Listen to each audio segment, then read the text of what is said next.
Scorn. Scorn is a first-person biopunk survival horror adventure video game developed by Serbian developer Ebb Software for Microsoft Windows and Xbox Series X and S. The game is inspired by the artwork and visual styling of H.R. Geiger and I'm going to butcher this artist's name, Zdzislaw Beksinski. I'll never say that name again.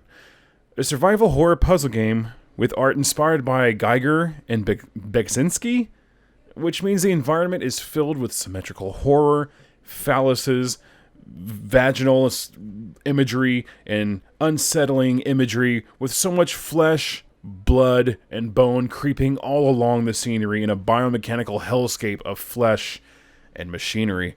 The environment lives. Something is always moving or writhing on the screen. The air is thick. It's foggy with God knows what floating around your head.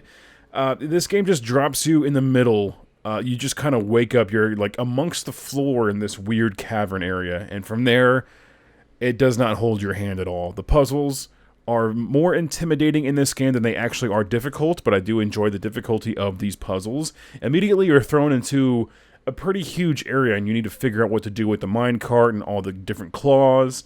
And there's just so many puzzles in the first act that it really just throws you into it.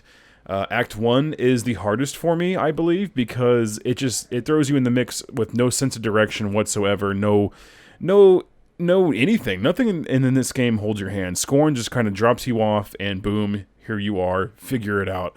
And I actually like that about the game. It's pretty neat. It reminds me of Limbo and Inside. It just drops you in there, and you need to just get through these corridors and these puzzles and try to survive.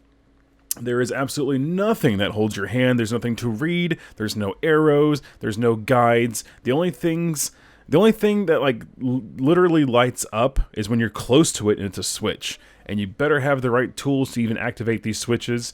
You even get like a weird fleshy key card that you keep upgrading throughout the game, and it's pretty neat. Giving me very old school gaming vibes with this style of immersion. It makes it seem like it's old school NES style games where it just tosses you in there and boom. You need to explore and figure out these puzzles, and nothing's going to give you any hints on how to do it. The items and the alien weaponry are absolutely batshit insane. Not even my own darkest imagination could fathom creating things such as these.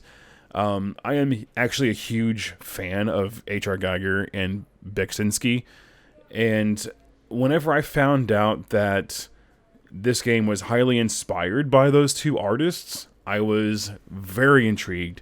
And upon playing this game, and upon going through these levels, these acts, and through these corridors, I am just in love with the environment.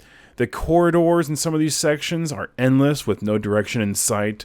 This shows to be true even when dumped out into a desolated area, but it may seem overwhelming at first, but the levels are fairly linear once they are explored. It's all laid out for you. Again, nothing's really holding your hand, but there's dead ends, and obviously you'll need to figure out the right path to choose to get through this game. Odd things are often making noise in the distance, and it's best not to think about that too much. Nothing really too terrible or chilling for you. When you finally get a weapon, the creatures will soon begin spawning and come out of the cracks of the walls.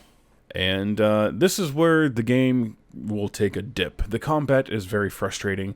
It's best to run and hide at times to avoid the sluggishly awful combat mechanics.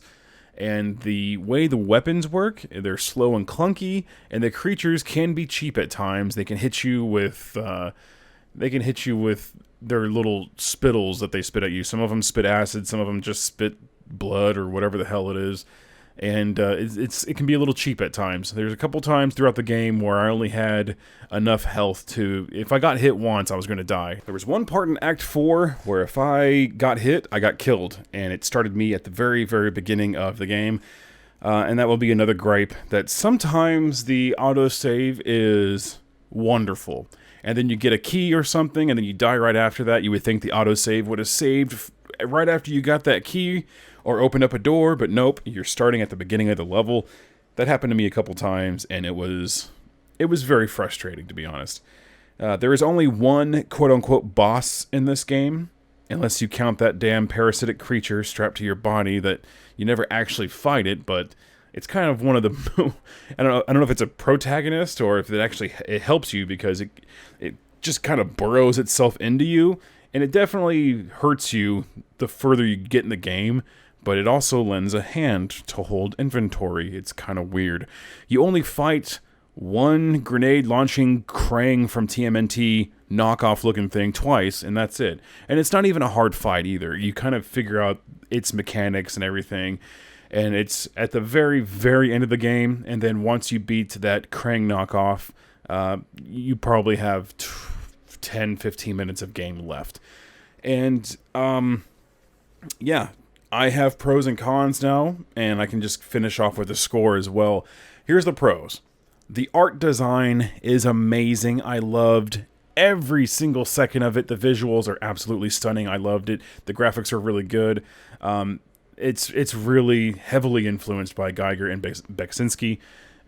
More emphasis on the Geiger. You'll recognize a lot of the stuff that is in this game in Scorn that is related to Geiger's workings, especially in Act 5 when you get to the floating mansion or whatever. I don't know if it's floating, but this big, huge mansion citadel-looking thing.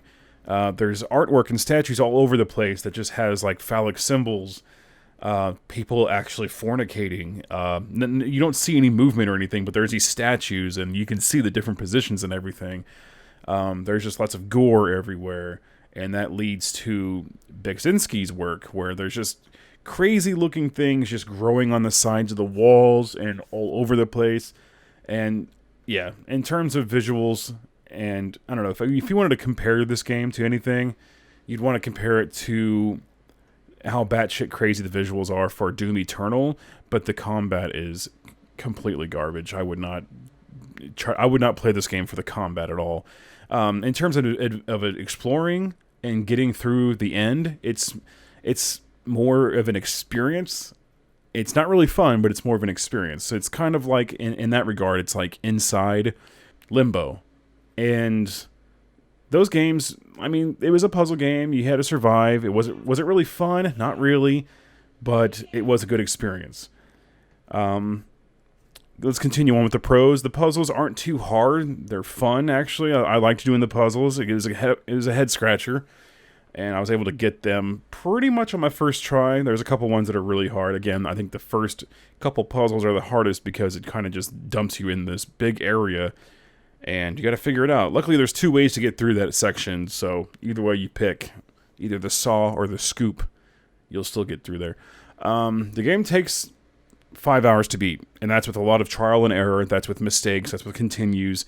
It shouldn't take you any longer than 5 hours to beat. It's a virtual haunted house. Perfect timing for Halloween. It's pretty much what it is. It's an experience, like I said. You're going to go through it. You're going to walk through these areas and just be enamored by the visuals, and you're not going to be really scared too much, but it is pretty gory and off-putting. The items, and the weapons, and the switches within the environment are very unique. I really think it was pretty neat how you open doors. The weapons themselves are pretty interesting. And again, another pro is the damn visuals. The visuals, man. The artistic direction is definitely a 10 out of 10. Now let's move on to the cons. I've already kind of vocalized this one. The combat is frustrating and annoying. It's just sluggish and clunky, like I said. Reloading takes forever, so if you have to reload in the middle of a fight, good luck, because more than likely you're going to get killed. There's not enough enemies. If you're going to have combat, I just realized, there's not a lot of creatures to kill. I want to say maybe a couple dozen, 3 dozen, maybe. There's not a lot of combat, which is kind of a good thing considering the combat is so awful. But there's only like 3 kinds of monsters. There's like this big gargantuan thing that just charges at you. There's like this small chicken looking thing that spits at you. And then there's the long boy that's really slow, but it also spits acid at you.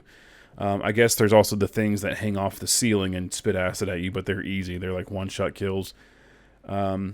In that regard, there's no replay value at all. You can go back and play the first act to get an achievement that's split into 2, but that'll take you roughly 20 more minutes. And that's the whole saw or scoop thing. But But other than that, unless you really wanted to experience the visuals again, or you needed to record something for a YouTube video or something, there's really no point in replaying this game at all. Kind of one of those one and done things. Maybe I'll play it years in the future, kind of come back to it, but I have no reason to play through this game again. And here's the biggest reason why the replay value is at an all-time low, is because this wasn't really fun. The puzzles were okay, the visuals are amazing, but it just wasn't fun. I wasn't experiencing anything gripping in terms of being fun, and when I play a video game, it's supposed to be fun. So I equate this to, like I said earlier, more of a haunted house experience, maybe like a cinematic walkthrough kind of a thing. It's a corridor sim, I don't know, but it's just not scary at all either. Of course, there's a lot of blood and gore, and the visuals are disgusting and disturbing, but I don't know, I didn't find it scary at all. There's no jump scares at all. Some stuff is creepy, but nothing was actually scary. With that said, I think Scorn was a decent experience, and I'll give it a 6 out of 10, because any higher doesn't seem like it would be fair. Any lower also doesn't seem like it would be fair. It's slightly above average, and what makes it slightly above average is the puzzles and the art design being influenced by those two artists from yesteryear. And getting through this game was a decent experience. So, yep, that's it. That's my little diddle for Scorn. Thank you so much, and have a wonderful day. Bye-bye.